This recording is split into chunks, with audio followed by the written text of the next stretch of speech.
Well, we have a pretty manageable group this morning. We're excited to see you. For those I haven't met yet, I'm Michelle Davis, and I'm the Executive Director of the IFOPA, or I think for those of you in Europe, I think you call it IFOPA. So the other day there was a back and forth discussion. Someone from Europe had produced a video and they called it FOP. And one of the Americans was complaining that they were pronouncing it wrong, that they didn't know how to pronounce it. And then we all had to point out, like, that's how some people say it. That's why we have the Stop FOP trial. So yeah, it's interesting, the different ways. Well, we've got a small group this morning, and so if you'd like to, maybe we'll just start with a round of introductions. And if you would like to turn on your camera to do those introductions, that would be great. I'm going to start, I'll just call out names as I see them, but I'll start with Nadine, who is our co-host today. Nadine, why don't you go ahead and introduce yourself? You wear many, many hats, and we're grateful that you do, but maybe you'll start first. Thanks, Michelle, and hi everyone. It's great to see you. And I would actually also love to see some faces. That would be really great. It's always nicer to talk to faces than just like a blank screen. So encouraging people here to turn on their camera. But yeah, I'm Nadine. I live in Germany. I sit on the research committee. I am the vice chair of the IFOP board of directors. I'm also the vice chair of FOP Germany and I don't know, two or three other organizations. I serve on a lot of other committees. So I guess in general, I can just say I'm a very active patient advocate, live with FOP myself, and also do research on FOP in my PhD. Hope to finish that soon-ish, let's say. And yeah, thank you for being here. That's great. Faye, would you like to go next? Yeah, of course. Hi, everybody. My name is Faye Murchiotti. I'm at the University of Pennsylvania. I started to work on FOP research a few years now, maybe 8, 9 years ago. And yeah, we are very excited to work and to meet everybody. That's great. That's great. And then right next to her on my screen is Eileen. So we'll have you go next. Got to unmute first. I'm Eileen Shore. I'm at the University of Pennsylvania. Actually, Faye is a good colleague and really has helped us learn a lot about muscle and muscle stem cells and those tissues related to FOP. But I've worked on FOP for a long time. I think I started in about 1991, maybe. You know, FOP is a major focus of the work that we do in our lab, and we've been learning a lot. Yeah. That's great. Wonderful. Okay, Dr. Lim, if you'll go next. Hi, my name's Jason. I am new to this group. Yes. So just as a brief introduction, I did my graduate and postdoctoral training in Fenton Long, I'm sure many of you are familiar with, and then Brendan Lee at Baylor College of Medicine. So I think I remember Fenton suggesting that we should be interested in this mouse model. And I think 2 days after a paper was published from your groups. So I've been very interested in the field for a long time. And I started my lab recently at the University of Delaware, very close to Philly. And we're interested in studying heterotopic ossification in the joint.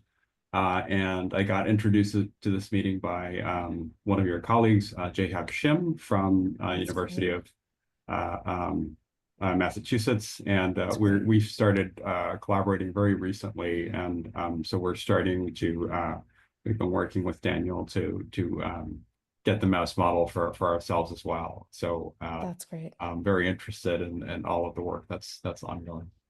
That's great. I'm so glad you're here. Yeah, thank you. Alex, Dr. Bullock. Hi, I'm working in the University of Oxford, and I've been working on FOP more or less since the gene discovery in 2006, thanks to somebody else on the call who can introduce themselves. And I'm guilty of saying stop FOP. That's all right. It's okay. They stop FOP as well. Yeah, so I'm very interested in translational medicine, and so yeah, I'm part of the Stop FOP team. I love it. That's great. Jamin, it's so great to see you. It's been a while. Welcome. Yeah. If you How you doing? Great. Hi. Morning, good afternoon. My name is Jamin. I'm based out of Boston Children's Hospital. I started working on FOP when I was part of the translational medicine group or early clinical development group out at Regeneron.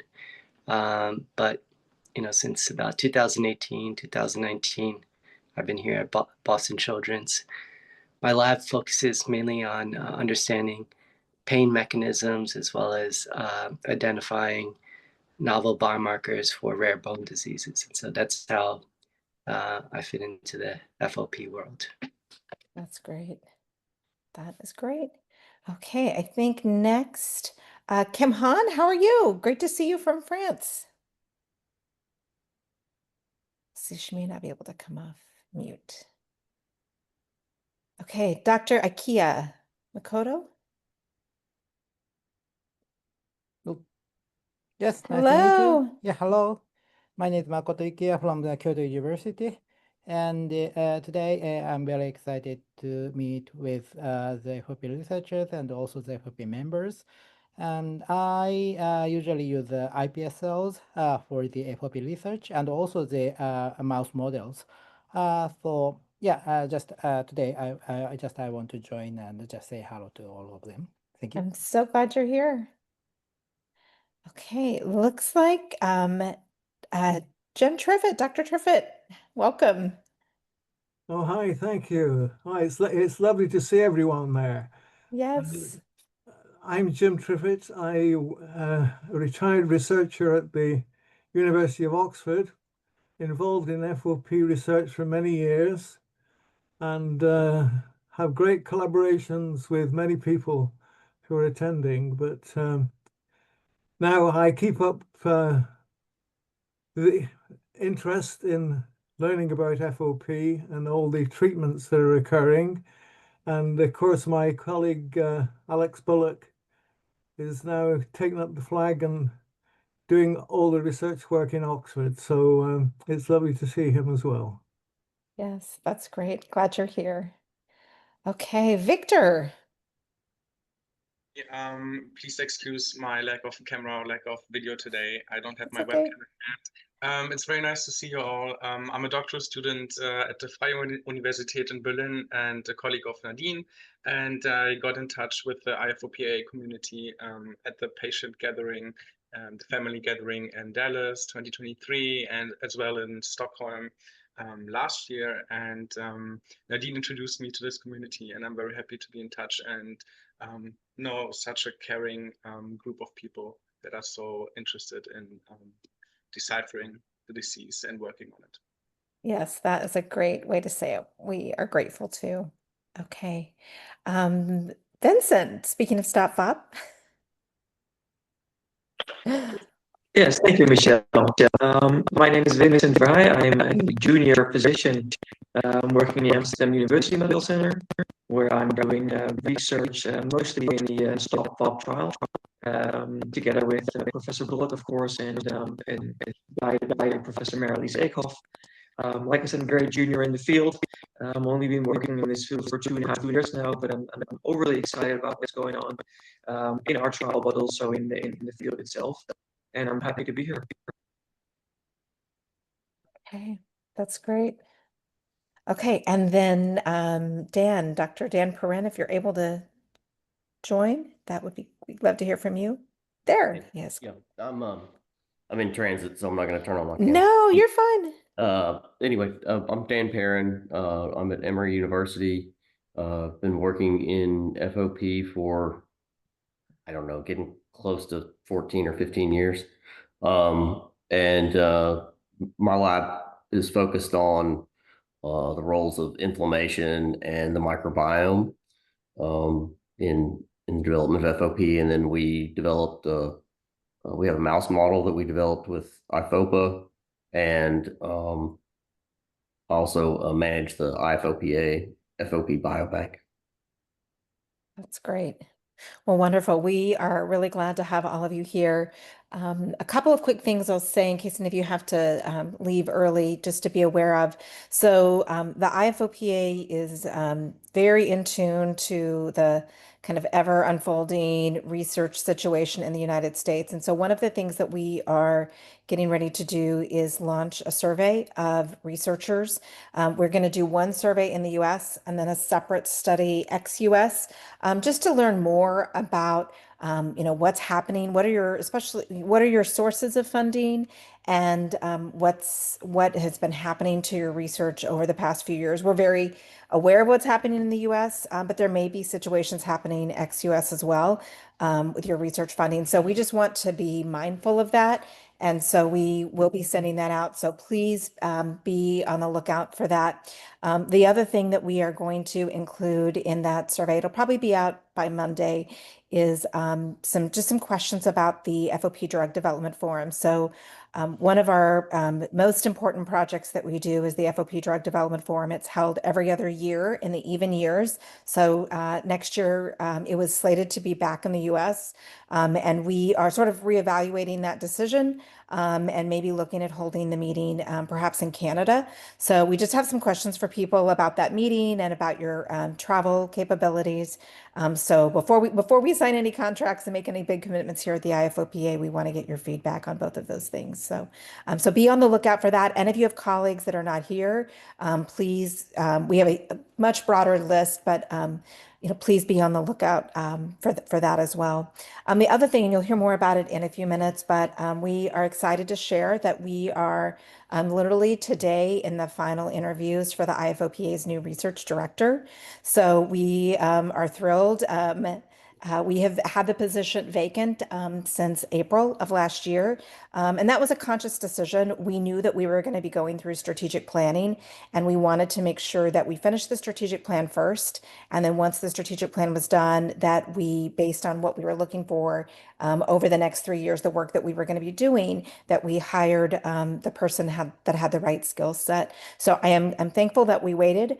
But it's been a long year, and some things have been quiet and not as active as we would have wanted them to be. So that is no indication of our commitment to what we're doing here and our focus on FOP research and the development of translational science and medicines for FOP.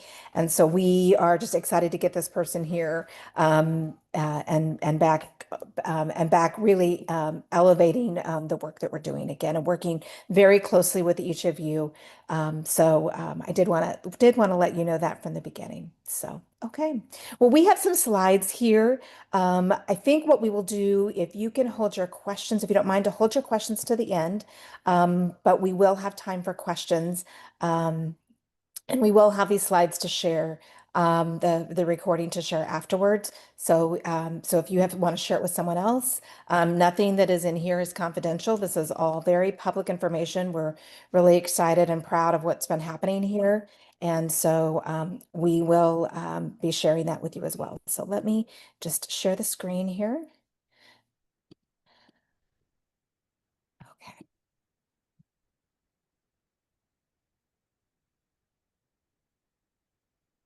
Okay. So what we've been focused on here is developing the strategic plan for 2025 through 2028. And what was special about now? Why did we stop and pause now and really go through this planning exercise? So you can see here in orange that our last major strategic planning exercise was in 2015 and 16. And that's actually how I came to be at the IFOPA.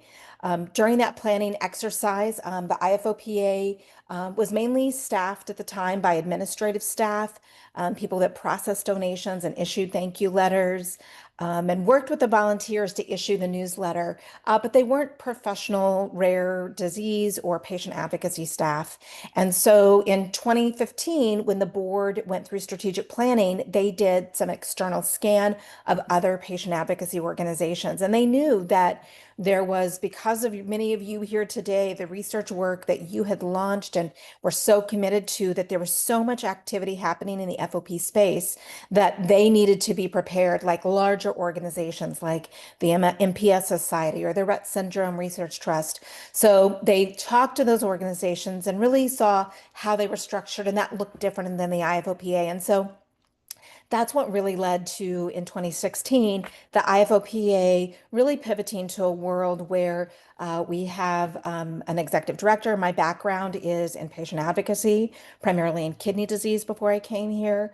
But we also have a professional team that includes, 2 research staff. One of those includes our soon-to-be hired research director, 2 family services staff, a director of development that manages our fundraising. And so those were some of the important things that we have been moving to. I think, and you'll see some mention of that here in the slide, but I think the important thing for you to see on the slide is the green, which is the incredible amount of activity around the natural history study that was conducted in 2014.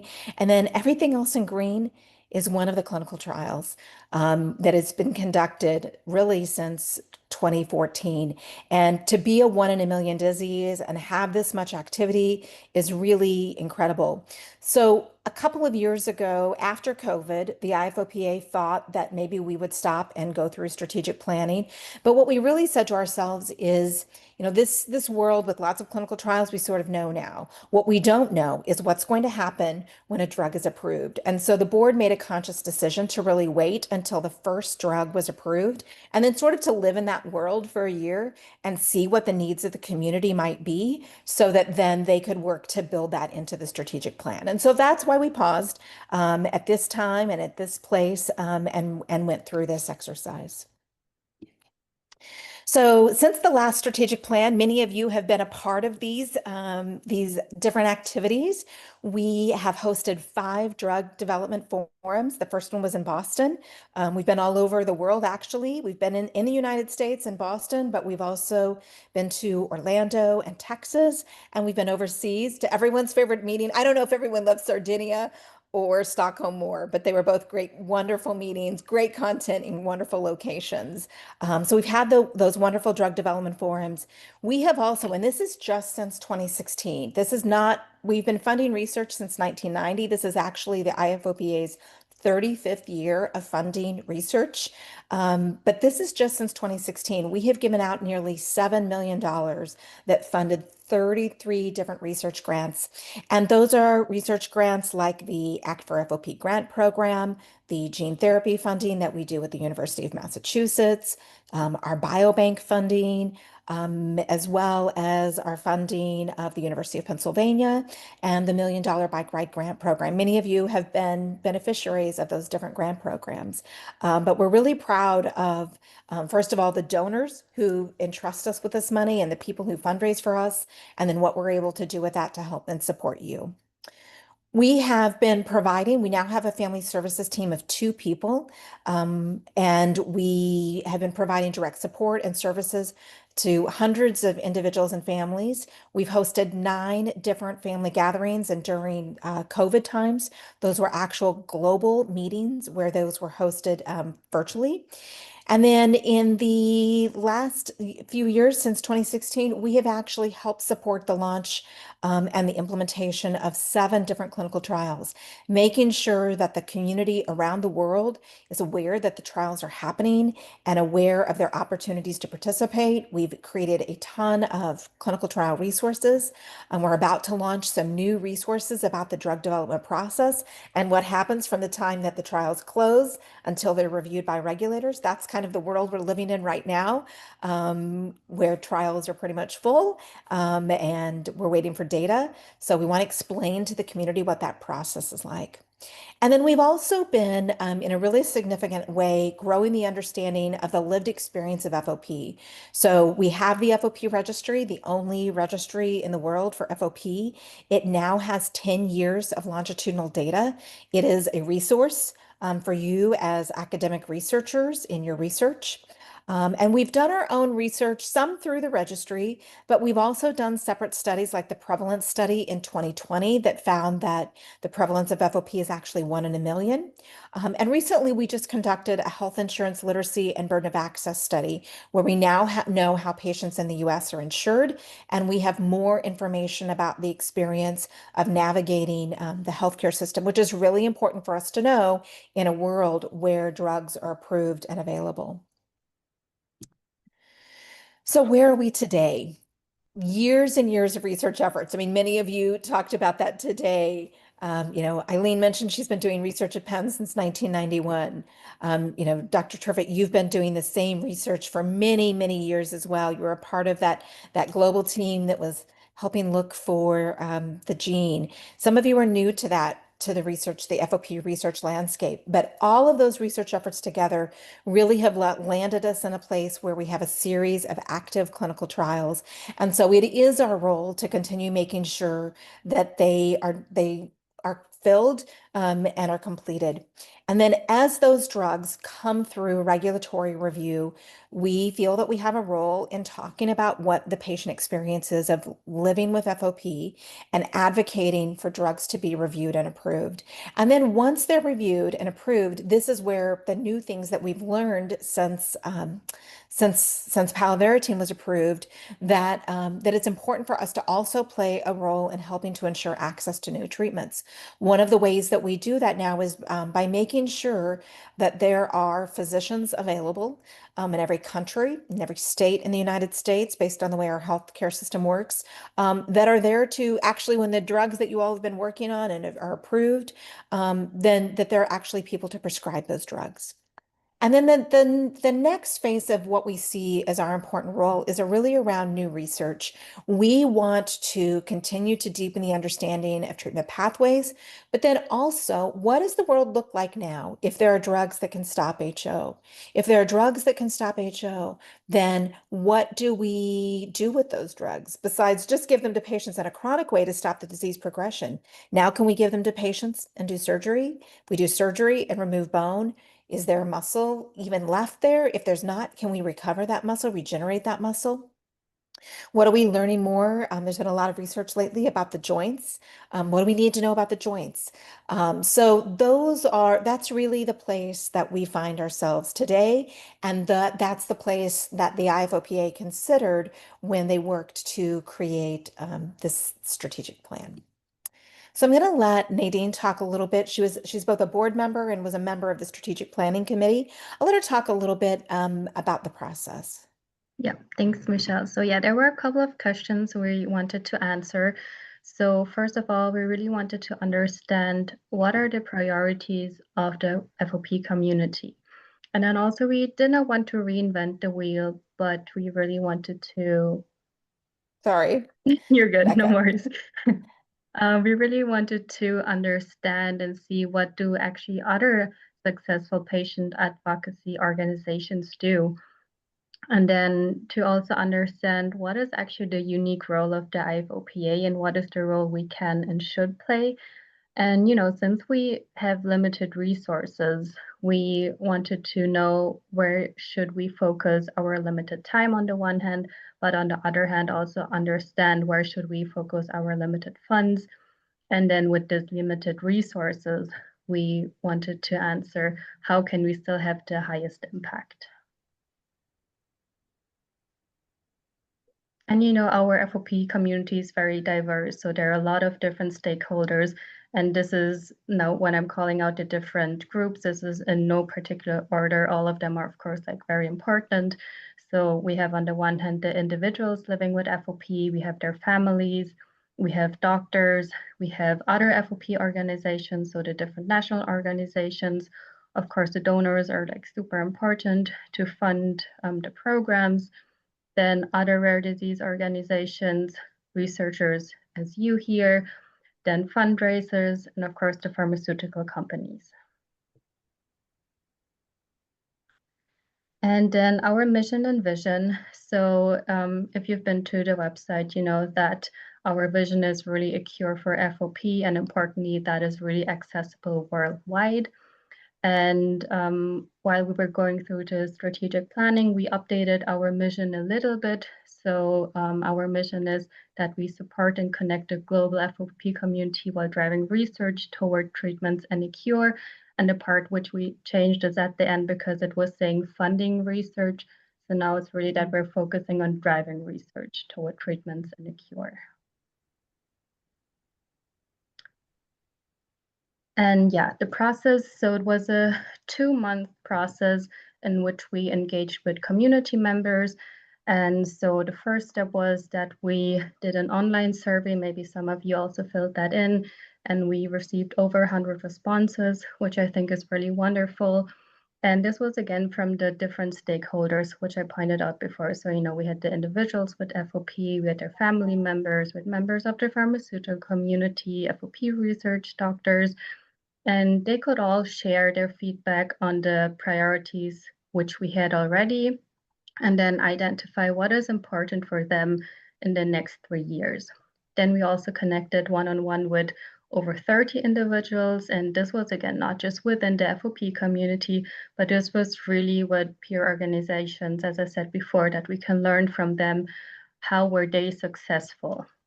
And then we also hosted 5 focus groups, and this was focused on individuals and their families directly impacted by FOP. And here we really made sure that we cover the different life stages, because depending on which life stage you are, or also how your FOP has progressed so far, that your priorities will be different.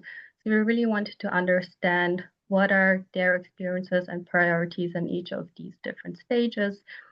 And then in the end, the strategic planning committee and the board of directors, we really reflected on all of the feedback which we got. And the goal was then that we define the priorities and which then could respond to these priorities which we saw from the surveys which we did. Yeah, and then there were 5 main things what we heard, what our community values the most. So first of all, the IFOPA is seen as a comprehensive one-stop shop. So it is one place where you can go for all the information. It's not that you have to go here and there and to lots of different places, but it's really like one information hub. And especially the family services team was highly valued and appreciated. And I can also just echo that because Hope and Melissa, they're just wonderful, and I think they really do a terrific job. I mean, everybody does at the IFOPA. Then second, and I think this is really an important point, and I'm glad that this came up, is that the IFOPA is really seen as someone or as an instance which created a unified voice and with a deep sense of community across the network. And I think this was really nice to hear for me, because maybe you know that this year the Awareness Day theme was Stronger Together. And I really do believe that we're stronger together and that it's important that we don't fight our own little battles, but that we really are loud as one strong voice and that we come together as one strong voice. And I think that we're more powerful if we have this one unified voice. And then, as Michelle pointed out, over the last years, and I'm not that long yet part of the IFOPA community, but for those of you who were, I guess you really could see the change before 2016 and then after 2016 when Michelle came on board. And so the investments in the organizational capacity, it has really transformed in a positive way.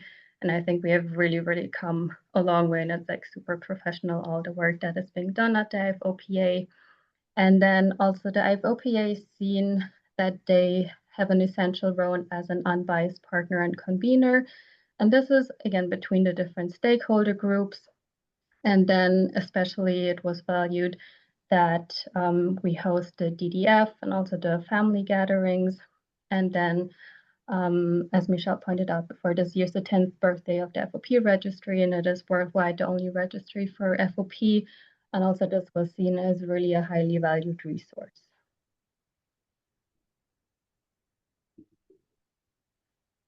And then for areas of investment and improvement, so, as the research landscape has evolved over the last, I will say, 20 years, now it is needed that we prioritize so that we can really still advance further research activities. And, since our mission is really that we meet the needs of a very diverse population, as I said before, people are in different life stages, different ages, in somewhere in their journey. Some are from the US, some are from around the world. And so, of course, we cannot meet the need of every person and of every family. That's just impossible.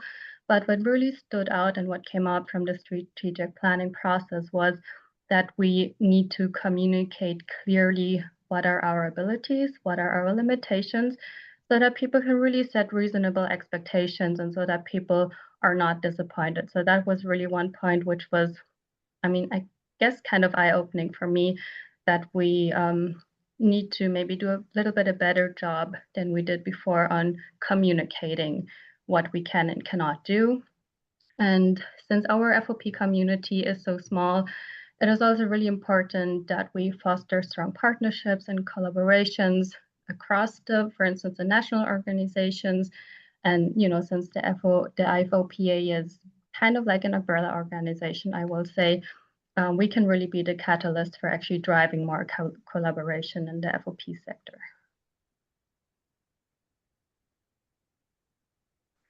And yeah, so we also identified different opportunities and future priorities. So first of all, again, since the FOP field has really changed and evolved over the last couple of years, it's now time that we really shift our focus to ensure equitable access. So, we have come a long way with the clinical trials. And I'm hoping that one day we will have several approved drugs. And then it will be really important that, especially in like underserved countries, that we ensure that as many patients as possible can actually access the drugs. And now it's also the time that we evaluate the outcomes and return on investment from our different programs.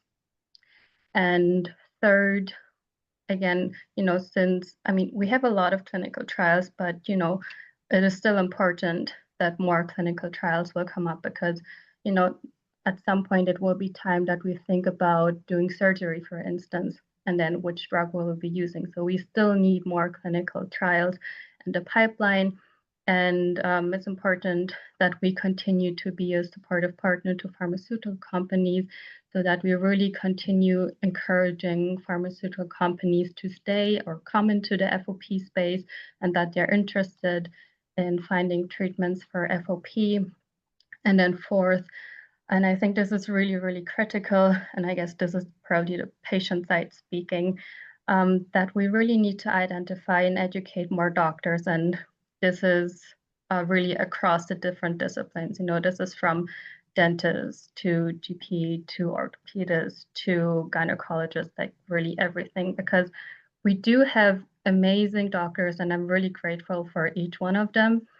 But I'm also really scared for those, let's say, I want to call them senior doctors who will, retire at some point. I'm really scared what happens next. Like, Vincent, you're here, and I'm really grateful you are for the next generation of FOP doctors. And also here, like, how do we keep them in the FOP space? Because it's great that they come into the FOP space, but I think we really need to ensure that they stay also in the FOP space.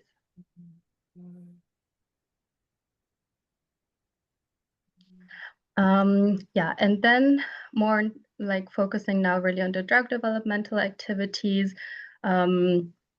So, as I said before, since we are seen as a driver in galvanizing FOP research through our grant programs, now is really the time that we want to ensure robust competition and also scientific and merit review so that it's, really fair and a fair competition for all the different FOP research, and also that we can prioritize high impact research goals. And then also, as I said before, like we really want to play an even greater role in driving data sharing and collaboration. Also here, I think in the research field, it is important that we join forces. And of course, there's always competition, but I think, again, together, we're stronger together. I really believe in that. And also, there was a diverse range of perspectives how we should direct future research activities. And so now it's really important that we address strategic gaps because, you know, for a long time we were focused on basic research. And I mean, as a basic researcher myself, of course, it's still super important because there's still a lot we don't understand. And when we uncover one stone, there are like 100 other questions that pop up. But, you know, also we need to focus on translational research. And so, you know, that we also invest in off-label drug research. And as I said before, that like it will come the time, and I don't think it's that far away, that we really explore also surgical approaches to then recover mobility.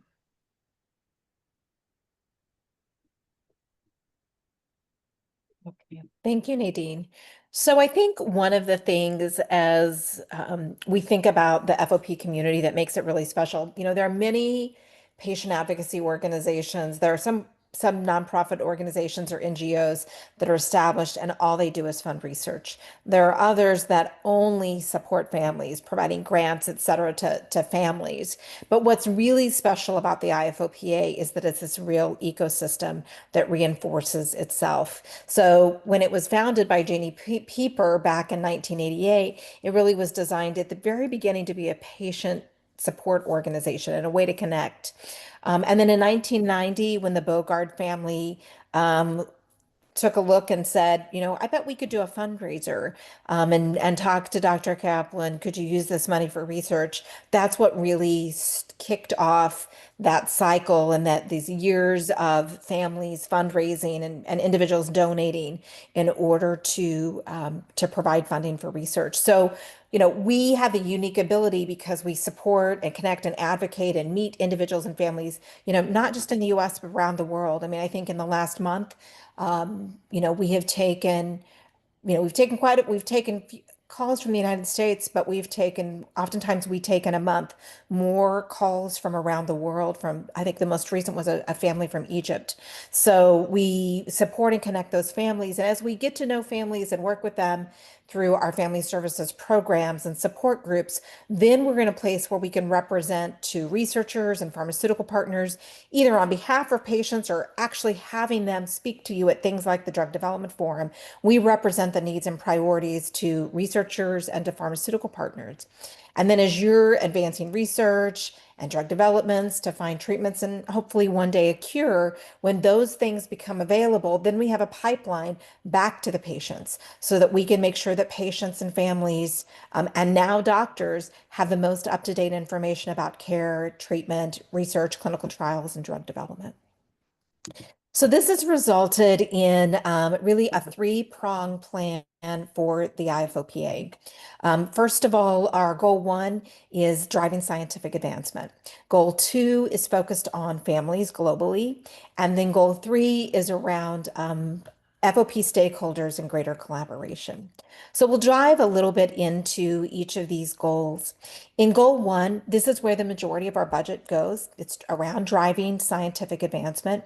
And so when the research director gets here, the very first thing that they're going to be doing is developing and deploying an updated research strategy. So there are probably details that you as researchers would love to hear about what our specific priorities are and what the new grant programs are going to look like. And those just aren't available today. What we want is for the new research director to get here, to meet with you, to meet with other researchers, to meet with the pharmaceutical companies, and then really begin to identify, okay, what are the gaps in research? And then begin to develop the research strategy focused on where are our strengths and where are the gaps and what can we afford to fund that is meaningful. They will also be implementing into our grant program. We can tell you that all of our grants moving forward will have scientific and merit review, and they will be competitive. We also will be have a renewed focus at the IFOPA on IFOPA-led publications. Sammy Kyle, who runs the registry, and I have been going through an exercise where we've been looking at every field in the patient portal making sure that, what's the data that's in there, and then meeting with the medical advisory board, but also meeting with patients to make sure that the way it's worded makes sense, that we're getting the most robust, accurate data. And so in that process, we've really identified that there are more places where we could be actually publishing research from the registry. And so we'll be working to do that more in the coming years through the registry, through real world evidence, and also through patient insights. The other thing that was identified as a weakness for the IFOPA is around our research committee. So for many patient advocacy organizations, they're started by patients and parents or other family members. And that is how the IFOP was founded. And that is how our research committee started.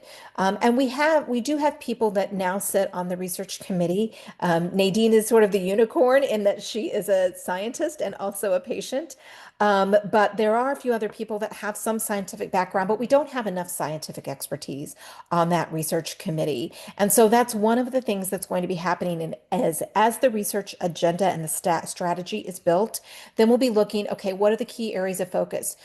If we're obviously, what I can promise you that's going to be is real world evidence in the registry. So we need someone on the research committee that's really their area of focus and expertise. If we're doing funding in gene therapy, then do we have someone that is an expert in gene therapy on that research committee that can help advise us?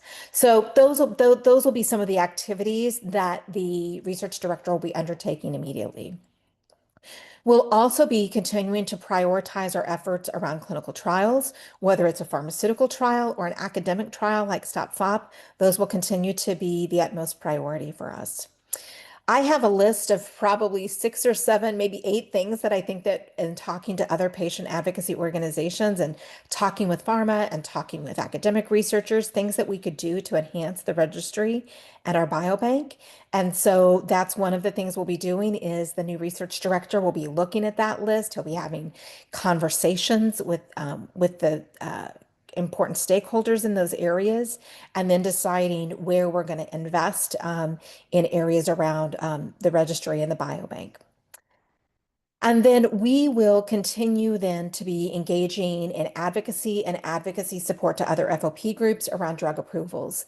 So in the United States, when palovarotene went before the FDA, the IFOPA was a very active participant in the advisory committee meeting. We wanted to make sure that the patient perspective was there to talk about the lived experience of FOP. When it was reviewed in the EU and approved in Australia, those patient groups in those countries came to the IFOPA and asked us for support and advice on how to advocate in their countries. So we're talking about developing sort of a playbook that no matter where you live, if you're organizing patients in that country and there's a drug coming up for review, that here are some key steps that you should be following as you walk through that process. So we're excited about the variety of things that are involved here, but they truly all support scientific advancement, and then making sure that the treatments, as they're developed, that they do get the proper review.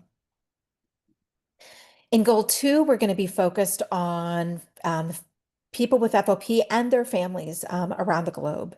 I think that Nadine's point is very important, and we want to make sure that we stress that during COVID was this incredible opportunity where we were sort of forced into this place to learn how to do things like virtual family gatherings and to do more robust translation services.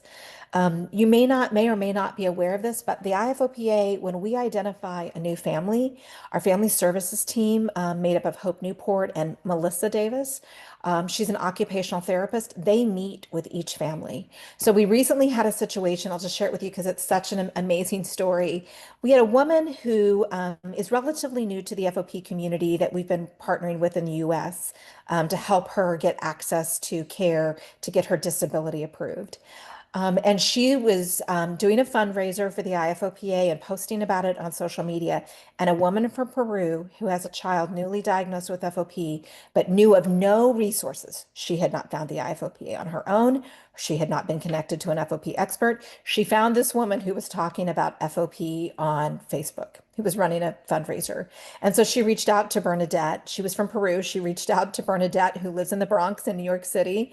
And they started this conversation. And then Bernadette said, you need to talk to Hope and Melissa. And Hope and Melissa from the IFOPA get on a call with a woman from Peru who has this newly diagnosed child, and then says, did you know the International Clinical Council on exists? And then gets her connected, her and her doctors connected to the International Clinical Council on FOP. So, while we're, an English speaking audience here of staff, we find ways to adapt and to serve patients.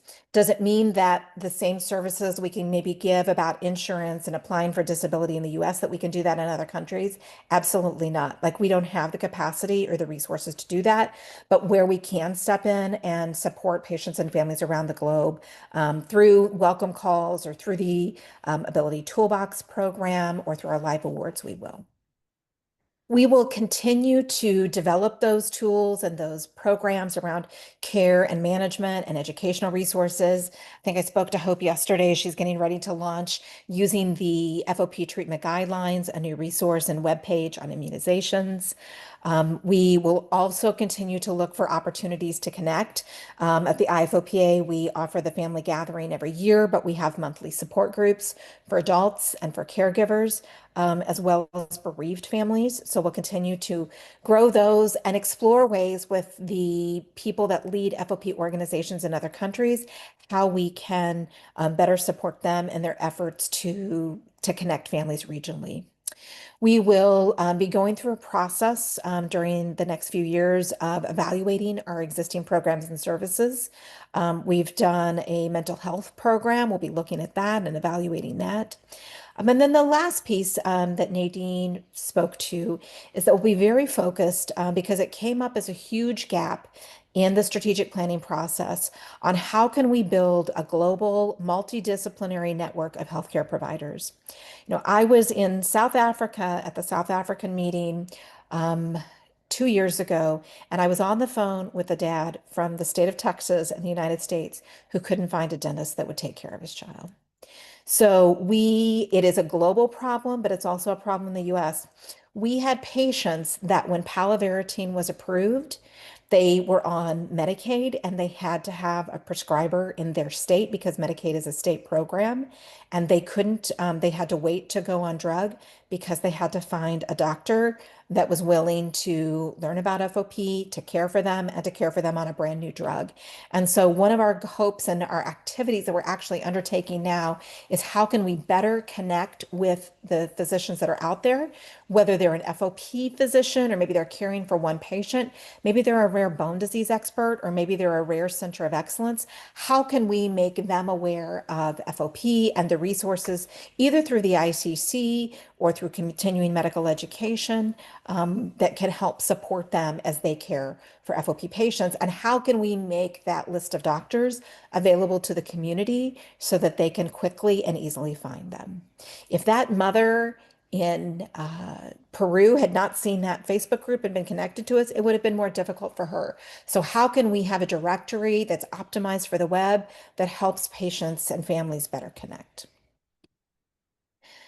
And then in the last is our focus around being a convener and driving greater collaboration among the stakeholders. So we want to work with the organizations, the FOP serving organizations. So that is, you may have heard of the International President's Council. It's been around since the year 2007, and it's a committee that brings together the leaders of FOP national organizations around the world. And there are some organizations like FOP Germany, the organization FOP Stichting in the Netherlands that have been around for a long time, FOP Friends, but there are new organizations as well. In recent years, we've seen FOP Colombia is brand new, FOP Ecuador, FOP Peru. They're all beginning to pop up. And so how can we work with all of them to make sure that the resources we're developing they can use, or where they're developing resources we can use? FOP Friends recently created in the last few years a beautiful school book for parents of children that are school age. And so now they have this incredible resource. It's been translated into Portuguese. It's about to be translated into Chinese. So how can we all, as FOP organizations, really use our resources for the good of the whole. And that also means partnerships, greater partnerships with groups like the International Clinical Council on FOP, and also the Tin Soldiers Group, who is focused on finding patients in especially underserved countries. In this goal, we are also focused on how can we foster the capacity of the country-specific FOP organizations? How can we make sure that they are best equipped to support their communities? How are they best equipped to serve the doctors? And then how are they equipped as drugs come either in clinical trials or for review? How are they best equipped to engage in that process?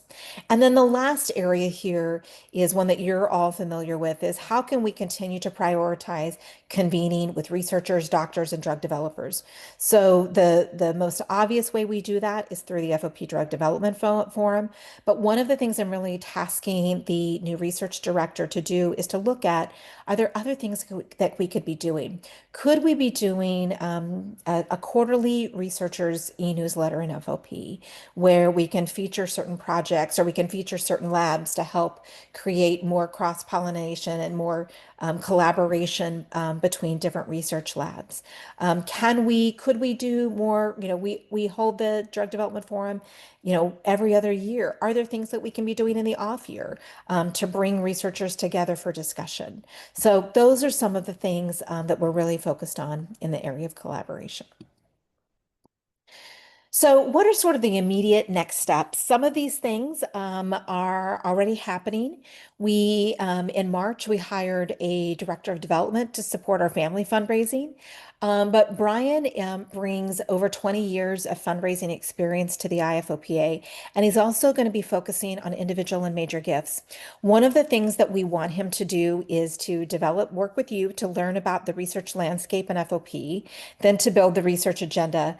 And then the research director will partner with Brian. And our goal is to go out and meet with donors and really raise the level of income that is coming to the IFOPA so that we have more resources to be able to pour into our research work.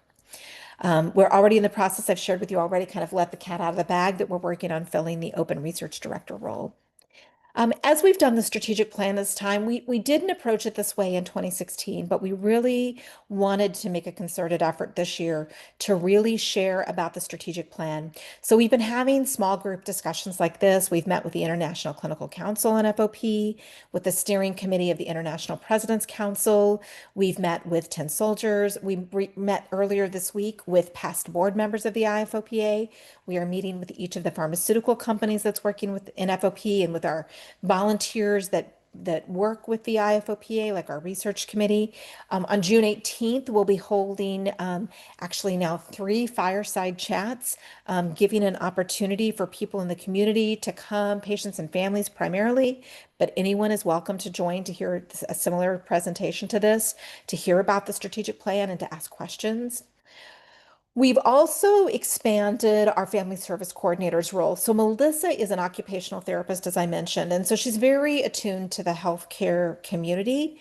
So her role is being expanded to provide support to healthcare providers. So she'll help us identify healthcare providers and then to make sure they have the right connections to the ICC, that we are disseminating education resources to them, and that we're connecting them with the FOP experts, but with one another. We've recently launched, and this is sort of a pilot for something that might be similar to what we would offer for researchers, but we've launched a very FOP care specific e-newsletter called FOP Link. And it's specifically for medical providers, whether someone is a dentist or a medical doctor, whether they are maybe an occupational therapist or a physical therapist. And it's full of information about the ICC, about the FOP treatment guidelines. It has information on the the one approved treatment. It has information on the clinical trials. During times of the year when we issue special alerts like flu season, we'll make sure that they're aware of those resources.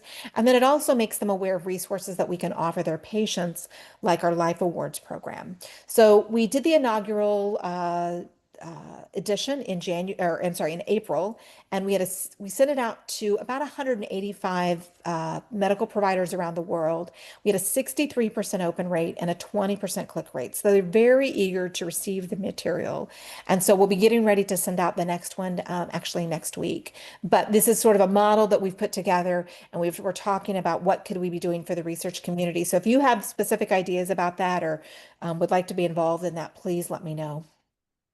And then, now that we'll have the research director here, we'll be really focused on building the research agenda, expanding the scientific expertise on the research committee, and then also relaunching our IFOPA grant funding programs, which have been a little quiet over the last year or so, but we're excited to get that back up and running because that's truly, our focus in our mission of driving research. And Nadine, I'll just let you close it out. Yeah, thank you. So yeah, I think this is really the time to say thank you. So first of all, to everyone who gave us feedback, it was more than 150 community members that provided their feedback, as I said before, through the focus groups, the online survey. And again, those were different groups. So maybe also thank you to you if you participated in those surveys. Thank you to the Strategic Planning Committee. You can see the names here. And also thank you to the IFOP Board of Directors. Both of these or all of these groups are really crucial to help us shape the strategic plan. And thank you to you, of course, for coming today and listening to us. Yes, thank you. So with that sort of ends the presentation time, but we are glad to answer questions, to hear your feedback. So I'll just open up the floor if anyone has any questions. I do want to recognize Tracy, and I hope I'm saying it correct, Penampede. If you are here and you wanted to introduce yourself, I believe you're from Canada, but would love to hear from you if you are available to come off mute. Hi there, I am here. Hi, welcome. Hello, sorry I had to join a little bit. No, we're just glad you're here. Okay, good. So I'm at Queen's University in Canada, as you mentioned. Okay. And we've been sort of dipping our toes into the FOP space for a few years now, hoping to come out soon with some publications. So that's hopefully we can great. share that to you. That's wonderful. Well, we're glad you're here. Okay. Any other comments or questions? I'll just say, Michelle, that I think, you and the IFOPA have done a tremendous job at putting together the strategic plan. I think it's really exciting that it focuses both on immediate short-term needs of the patient community, as well as looking long-term and looking towards the future of, thanks. So I think that, I think you've done a tremendous job, and thank you. Thank you. Thank you. I guess, Michelle, obviously one of the things that Stop FOP and probably some of the other trials have been interested in is, how can clinical trials harness some of the natural history studies downstream, as we've obviously got lots of competition for patients. Patients don't want to do placebo groups, but obviously they're important. So I don't know, have those discussions gone any further? So we do have some of the natural history study data from the 2014 IPSA Natural History Study. I think there were, I'm trying to remember the number of patients, I think about 100 patients who consented to have their data shared with the FOP registry. So that data is in there, and that is a data set that people can request, especially academic researchers. And then there's a limited set of scans, about 16 longitudinal scans that were included in that data as well.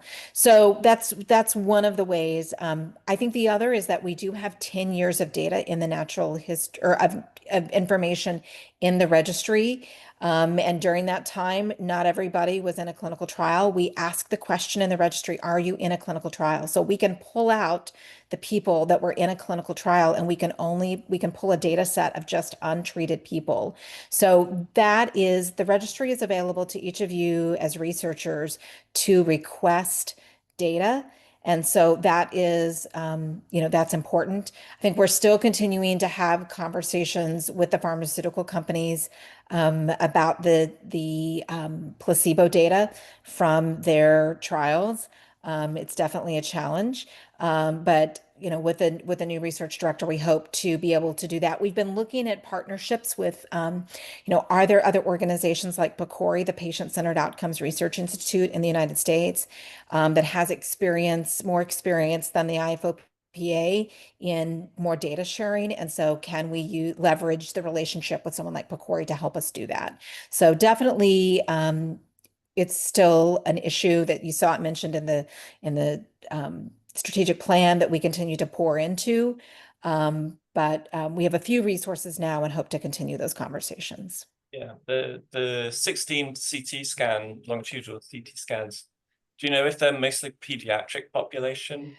No, they're not. They are a mix. So we had, I think, I can't remember the age brackets, but it was sort of the age brackets across the lifespan. And it sort of worked out that way. But there were 16 people within each of these 4 categories that had longitudinal scans. And so that was one of the beauties. We didn't get locked into just one age category.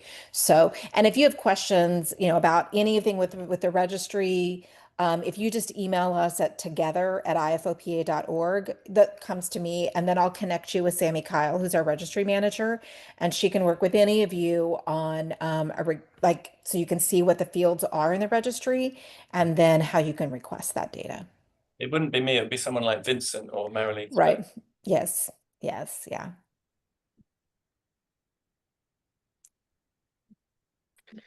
So that was together at IFOPA.org. Yes, together@ifopa.org. Thanks, Michelle. Yes. Okay. Well, thanks again, Michelle. Yes, absolutely. Well, thank you for spending time with us on a Friday. I know for some of you it's Friday afternoon. So enjoy your weekend. Thank you for all of your doing. It's like I said, not all of you were on here, but this is a great way to start a Friday. It's been, it's a lot of work meeting with all of these different groups, but it is great to see so many different people, whether they're past board members or researchers or clinicians or the pharmaceutical companies who are a part of this world that we are all living in and working on this disease. So thank you so much for all that you do, whether you've been around you're a veteran or whether you're new. We're glad to have you, and thank you for taking time with us today. Have a great day. Thank you. Thank you. Bye. Everyone. Bye-bye. Bye. Thank you.